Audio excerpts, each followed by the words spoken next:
One great comeback story in sports we got to talk about real quick. Tom Brady's retirement lasted all of, I think, 5 or 6 weeks, and now he's going to be back with Tampa Bay. Um, Great.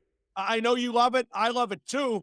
But the Bucks lost like three offensive linemen, I think two or three already in free agency. And it worries me that he's not going to be coming back to the same team, although, I don't know, he always takes less money and they always bring in better players. I was gonna say he told contract friendly that I'm watching the comparison this morning between their heathen on far on Rogers for taking all that money. I mean, come on, guys. It's football. These guys get killed.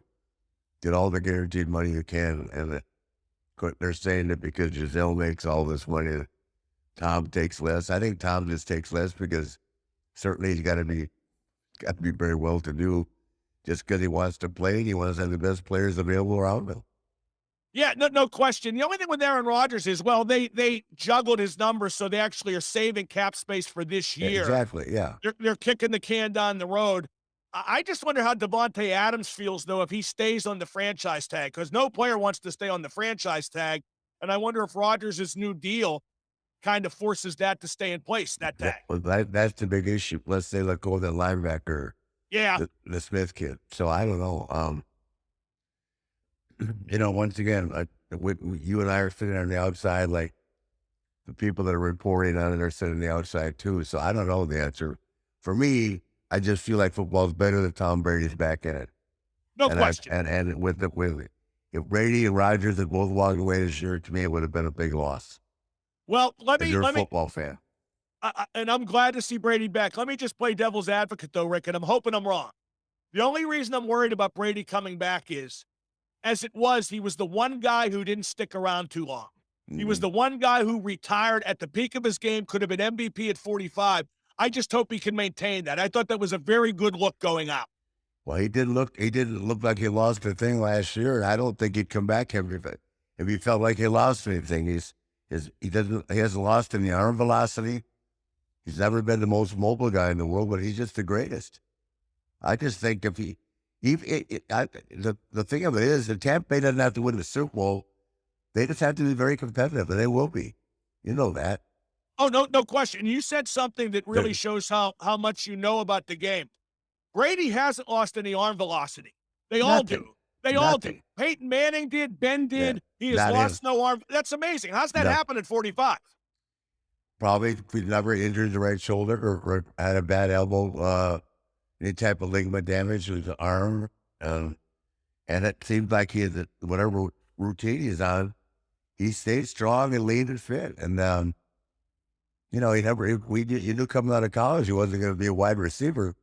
He's just so damn smart and makes the mental part of his game is so much better, I think, than anybody else's except for maybe Rodgers. Nate, you should be on Monday Night Football. You're a great analyst. I know I should be. What the hell? I should be doing a lot of things. Hey, one last thing about football. The Steelers signed Mitch Trubisky as a free agent, the former Yeah, second $14 round. million. Yeah, over 2 years. Former number 2 pick overall. What do you think? Is that an educated gamble? Is it worth the risk? Did they sign him to be their starter? Yeah, but only on a 2-year deal. Like he's going to quote unquote compete with Mason Rudolph, but Trubisky's going to get the job. But I think what they want to do is there are all those quarterbacks coming out next year in the draft. There's supposedly as many as 10 first-round caliber quarterbacks coming out next year. So I think they want to get Trubisky to be their bridge guy till they draft one of those Well, quarterbacks. here's my take on Trubisky. Anybody that's played for the Bears in the last 10 years, you cannot evaluate how good they are because they just haven't had a team. Well, and he got them to the playoffs twice. I think that's pretty Exactly. good. Twice in That's 4 years. that's what I'm saying. So sometimes these kids are evaluated, unfairly in my estimation because of the fact that you don't know where they've never played with an organization that's surrounded them with a lot of talent. Now the Bears are trading Khalil Mack, their best player. So I don't know what the Yeah, Bears do. I don't get that. But the Chargers are lucky. Yeah, The way to win in this league, Nate, is you get a good quarterback who's good right out of the draft and is on a rookie contract where you don't pay him that much. That way exactly. you can build a team around him because you have cap space. Once you get to that superstar quarterback contract, unless you're Brady or Rodgers, or a very, very top echelon guy, it really screws up your cap, and there's no way to work around it. Oh, I know exactly what you mean. I love Justin Herbert. I thought when Ben got hurt in 2019, the Steelers should have tanked the season. They should have tanked to get Justin Herbert. They screwed up. They went 8-8 when 8-8 didn't matter. Yeah, but nobody knew Justin Herbert was going to be this good either. Come on. I don't know. I don't know. I mean, this good, you're probably right, but they knew he'd be good. But here I am talking like I'm working my day job. Now,